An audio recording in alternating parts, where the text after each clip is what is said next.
So excited to see me today. Alrighty. Good afternoon, everybody, and happy Monday. Let's get to it, and we'll begin with a few scheduling announcements today.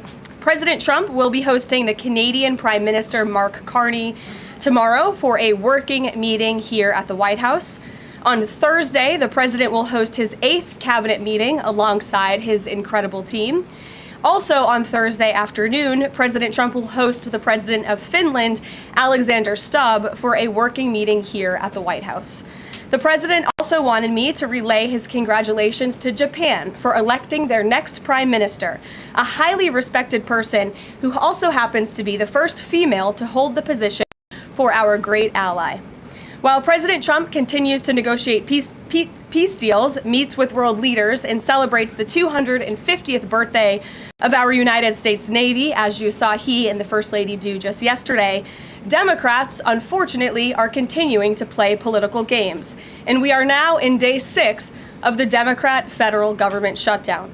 Millions of American federal workers are under enormous financial stress as a result, wondering how they will pay their bills and take care of their families. If the Democrats do not vote to open the government tonight, federal workers will not receive their next full paycheck. Additionally, the special supplemental nutrition program for women, infants, and children will run out of federal money very soon. This program provides vouchers to buy infant formula, fresh fruits and vegetables, and other healthy foods for low-income families. It can be easily fully funded if Democrats simply vote tonight to reopen the government. Also, our incredible military service members who risk their lives to preserve and defend our country are now working without pay and will miss their next paychecks if this Democrat shutdown does not end tonight. The Republican-backed clean and nonpartisan funding bill fully funds this important food aid program, gets our troops paid, and reopens the government. So all of this begs the question, what is the Democrat ongoing shutdown truly about? The sad truth, we believe, is that the Democrats intentionally shut down the government and are inflicting this pain on American citizens to try and demand free health care for illegal aliens. Of course, this is an indefensible and truly radical policy to be in favor of, let alone to use as the primary reason to shut down the United States government. So the Democrats and their allies are desperately lying about their true motivations. We have to set the record straight with the facts so the American people understand what's really at play here. House Republicans passed a clean and nonpartisan funding bill to keep the government open and ensure our troops and other hardworking Americans are paid. Every single House Democrat except one voted against this clean and nonpartisan funding bill. Senate Republicans have subsequently tried to pass this same clean funding bill 4 separate times, and they will do so again tonight, to fully pass it to be sent to the president's desk for signature. And the president is ready to sign this bill to reopen the government as soon as it is sent to his desk. Yet every single Senate Democrat except 3 have voted against this clean and nonpartisan funding bill. The Democrats' current position is that the only way the American government can reopen is if illegal aliens can get free health care. Don't take my word for it, just look at what's inside of the Democrats' proposal to reopen the government. Their funding proposal would result in nearly $200 billion spent on health care for illegal aliens and other non-citizens over the next decade. To put this in perspective, $200 billion is enough money to fund the entire children's health insurance program, which provides health insurance to low-income children and women. Under the Democrats' proposal, the millions of illegal aliens who improperly were granted asylum and paroled under the Biden administration would once again be allowed to receive Medicaid benefits. It does not end there. The Democrat proposal would also require Medicaid to pay more for emergency care provided to illegal aliens than it does for American patients who are disabled, elderly, or children. When someone shows you who they are, believe them. The Democrat Party has unfortunately closed our government, costing Americans their jobs, threatening our military readiness, harming our economy, and causing chaos, all to help the illegals who broke into our country. Instead of holding illegal aliens accountable and removing them from our country, which is what this administration is trying to do every day, the Democrats want to give them the free benefits paid for by the American taxpayer. Democrats in 2025 are for illegal aliens first and Americans last. This is the reality we are unfortunately facing right now in Washington, D.C. President Trump and Republicans will not give in to these radical demands. The president and Republicans have a sacred responsibility to serve and protect the interests of their constituents, the American people. That's why we are backing a clean and nonpartisan funding bill with no strings attached to reopen the government. Democrats should do what they did 13 separate times under Joe Biden and vote for this exact same type of funding bill. Now the Senate will vote tonight for the 5th time to reopen the government on the 6th day of this shutdown. All we need are an additional 5 Democrat senators to end this madness and vote for the clean funding bill to reopen the government. If you are an American watching at home right now, call your Democrat senators and tell them to do the right thing and end this shutdown. With that, I will take your questions. Here in our new media seat today, we have Elizabeth Mitchell from the Daily Signal. Elizabeth, thanks for being here, and please kick us off. Thank you for having me. I have two questions. First, President Trump told reporters yesterday that firings of federal employees are taking place right now. In which departments have people already been fired from their federal jobs due to the shutdown? The president was referring to the hundreds of thousands of federal workers who have been furloughed as a result of this federal government shutdown, both here at the White House and across the entire federal government, at agencies across the board. There are federal workers who are staying home. Many of them work in the White House. You know them. Some of them sit just behind me at those desks. They are unable to show up to work right now because the Democrats chose to shut the government down. And so we're already, unfortunately, seeing the consequence of this. And then, of course, the Office of Management and Budget is continuing to work with agencies on who, unfortunately, is going to have to be laid off if this shutdown continues. And Secretary Robert F. Kennedy Jr. said the FDA was required by federal law to approve the new abortion pill last week. Is the administration considering steps to undo this in light of requests for life Congress members and organizations? I think Secretary Kennedy and the Department of Health and Human Services, as I addressed in the briefing last week, were following the law, and we will continue to do so. As I said last week as well, it's not an endorsement of this drug by any means. It's just a law that they were following. Jennifer. We heard you say that you want people to call their Democratic senators. Is the president calling Democratic senators himself? Can you say what he's doing today to resolve the shutdown? Yep, I was just in the Oval Office. He was on the phone with Speaker Johnson. He's also spoken with the Senate Majority Leader, who are in touch with, of course, moderate Democrats and Democrats across the board, who we understand hopefully want to do the right thing by their constituents to reopen the government. So the president is being kept very well apprised of the ongoing shutdown on Capitol Hill. And of course, his position is very clear. There's nothing to negotiate, just reopen the government, and then we can talk about all the important issues facing our country. So he hasn't called specific members of Congress? Not to my knowledge, no. And then on the Affordable Care Act, is he willing to give more, to share more on what he'd like to negotiate on the Affordable Care Act later? Is he willing to say specifically what he would like and when? But look, the president is definitely committed to fixing and improving our healthcare system. You saw it again last week when he had one of the largest pharmaceutical companies in the world coming into the Oval Office and promising to lower drug prices by 200, 300, 100% in many cases for various types of drugs for American patients. That is a huge fix to a broken system that has been ripping off the American people for far too long. So the president's very committed to this. But right now, we need to reopen the federal government, and the president is remaining very firm in that position. Catherine. If the vote fails in the Senate today to reopen the government, would that trigger layoffs? Look, again, we hope that the vote will not, because this administration wants to reopen the government. We don't want to see people laid off. But unfortunately, if this shutdown continues, layoffs are going to be an unfortunate consequence of that. Is there timing for when that would happen? We'll look. We'll see how the vote goes tonight. Is the White House floating a proposal to cap Obamacare subsidies by denying them to new enrollees? I have not seen a proposal like that.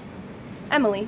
Thanks, Karoline. The president said yesterday he was considering a phase 2 approach to Venezuela. Is the president considering U.S. boots on the ground or any kind of support of overthrowing Maduro? I won't get into any specific proposals that are being considered by the president and his national security team, but I think we've been pretty transparent and clear in the administration's view of the illegitimate Maduro regime, and the president has taken very unprecedented, tough action to end the illegal trafficking of illicit drugs into our country from Maduro's illegitimate regime. Karoline. Danny, go ahead. Thanks, Caroline. The French government has collapsed again for the fourth time in a year. And I was just wondering if there's any concern in the White House about the kind of ongoing political crisis there. I thought about whether the President Trump's good friend, President Macron, should either call elections or even resign over that. Well, I can tell you the White House and the National Security Council are very much aware of this situation, but I think it would be imprudent of me to weigh in on French internal politics from the podium, so I will reserve comment on that.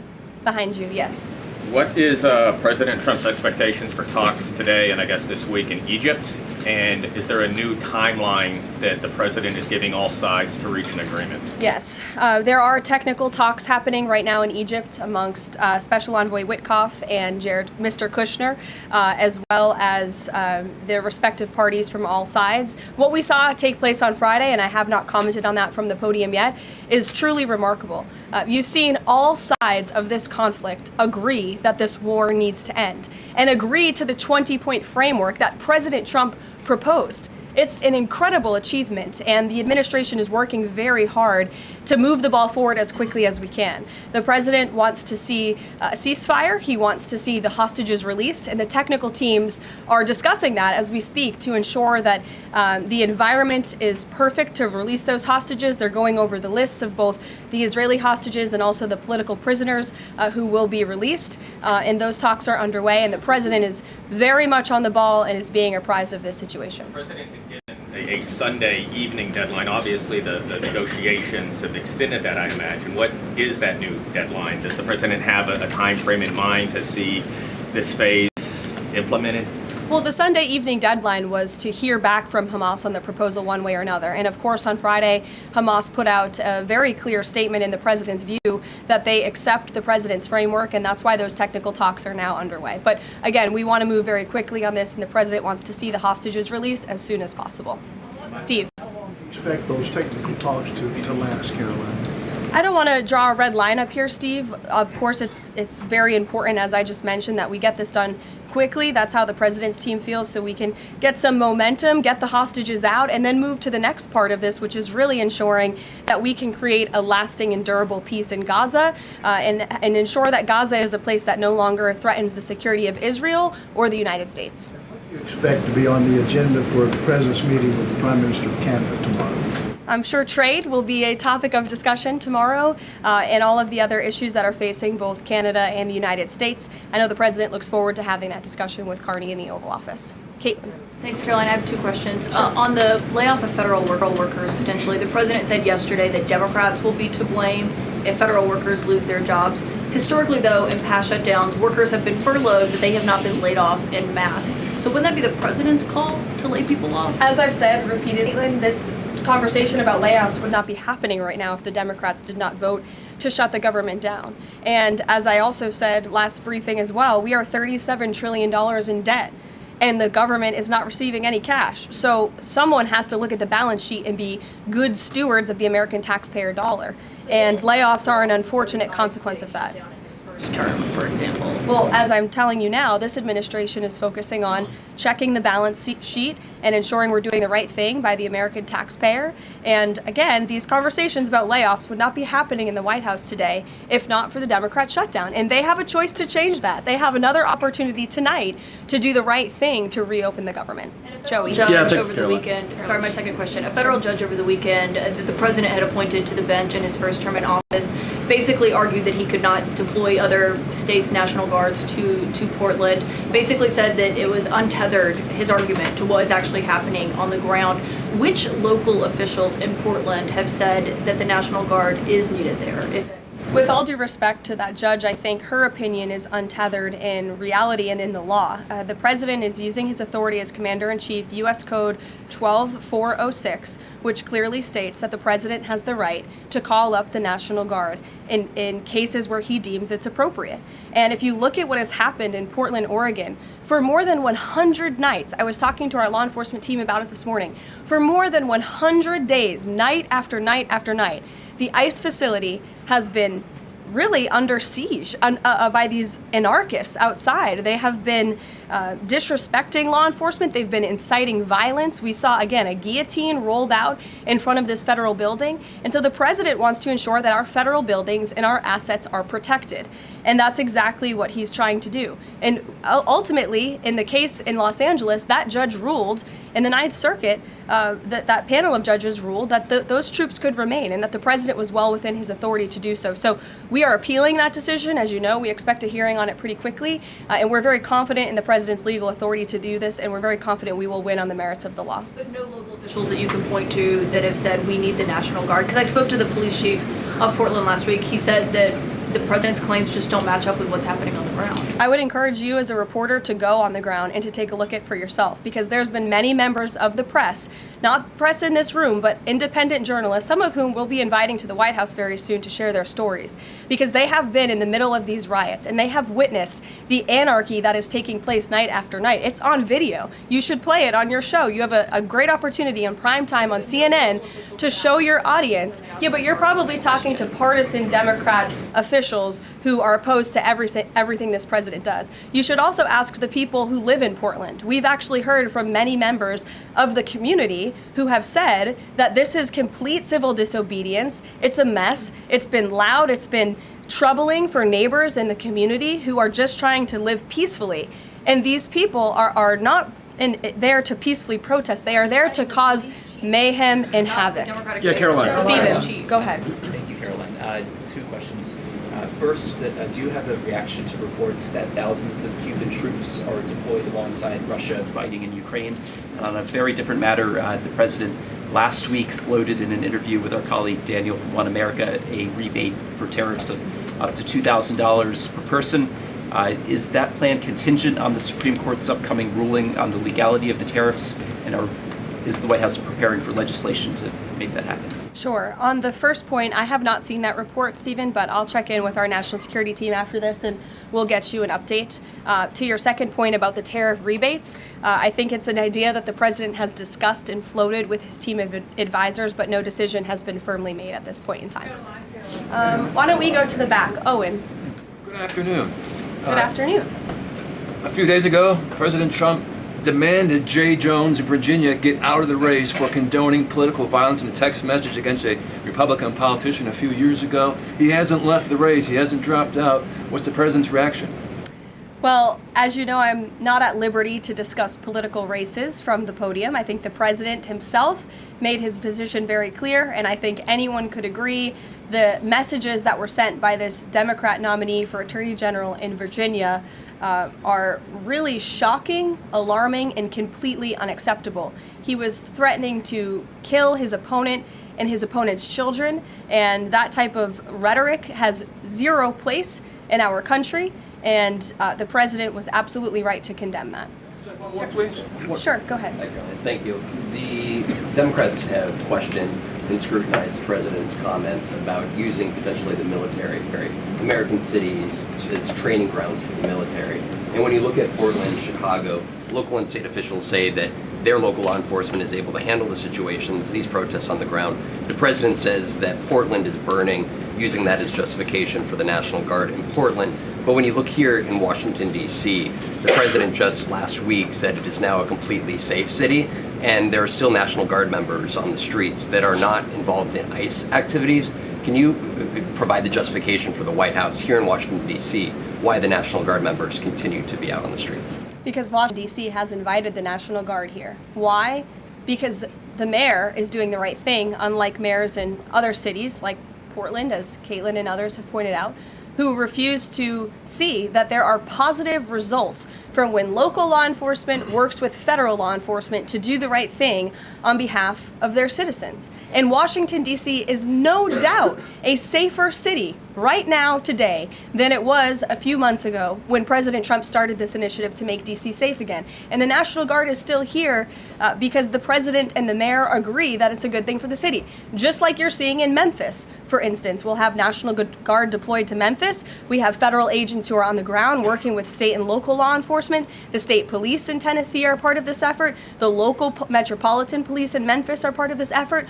State and local law enforcement and federal law enforcement should be working together. And it's a shame that we see in some cities across the country that their mayors are just simply refusing to cooperate because they don't like Donald Trump. And that's what this boils down to. And I don't think any American would disagree that Chicago needs more law enforcement reinforcements, that they need more resources. Look at this headline from over the weekend. At least 30 people shot during the weekend in Democrat-run Chicago.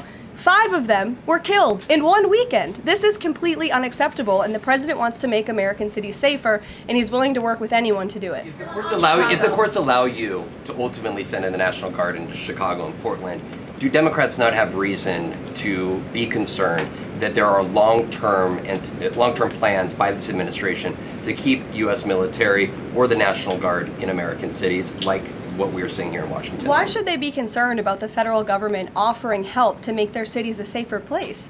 They should be concerned about this. They should be concerned about the fact that people in their cities right now are being gunned down every single night. And the president, all he's trying to do is fix it.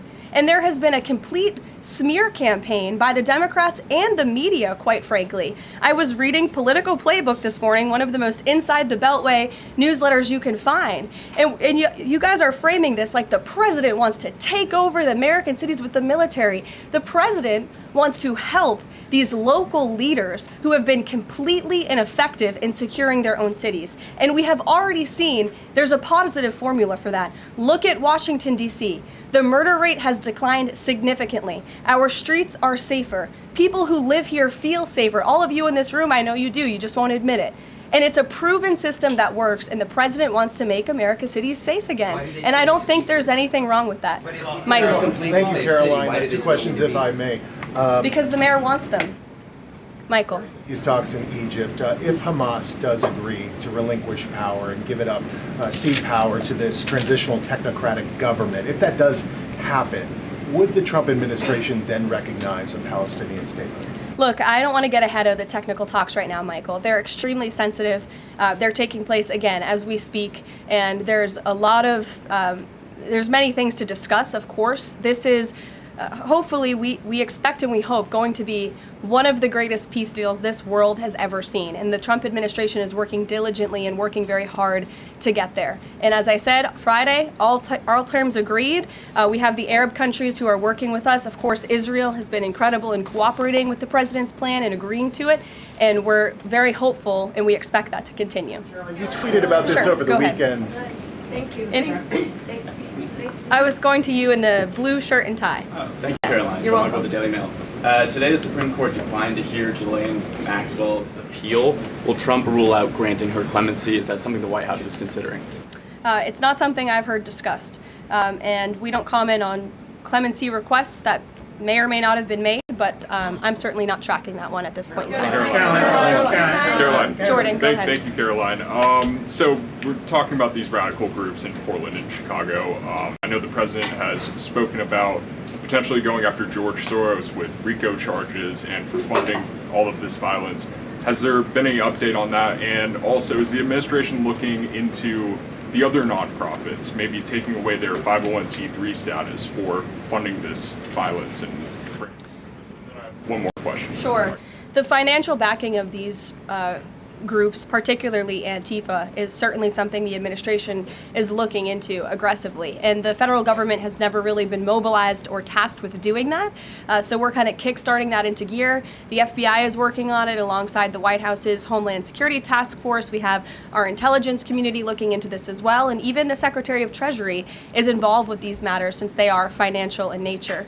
And we will continue to get to the bottom of who is funding these organizations in this organized anarchy against our country and our government. It's a question the American people have been begging the answer for many years, and we're committed to uncovering it. And when we do, I'm sure you'll be one of the first people to know. Separately, Caroline. Thank you. So Gaza, under the president's plan, is going to be governed by a transitional governance of a technocratic, apolitical Palestinian committee made up of qualified Palestinians and international experts. Now, given how radicalized the Palestinian population is in Gaza and in the West Bank, Can you offer some insight or guidance into who are some of these Palestinians that are going to be considered for leadership roles in Gaza, and where you're going to be finding them, and do you have any names? We're not quite there yet, Jonathan. The president believes peace is possible in Gaza, and that's why he presented this detailed and comprehensive plan. The first step of that is securing a ceasefire and releasing the hostages, and then those conversations about ensuring a durable and lasting peace can continue. But what do you need to have peace in a region like Gaza that's been war-torn for far too long? You need security guarantees, and you need good governance. And so those will be two of the priorities that this administration is focused on. If I may, the president has said he wants the government to reopen this week in a deal. What's going to happen by the end of the week if there's no deal? What's the White House prepared to do? With no deal with what? To reopen the government. Look, as I said, unfortunately, there's going to be a lot of pain inflicted. There already is on the American public, on our troops who are not being paid, again, on women and young children who depend on critical food assistance. We hate to see this. And in fact, the Office of Management and Budget is trying to do everything they can to find funds to get out the door for these vulnerable populations in our country. Again, we shouldn't be having to do that. The Democrats have a chance to change course tonight. I believe the vote's taking place at 6:30, and we urge Democrat senators to vote to reopen the government and to do the right thing. Thanks, guys.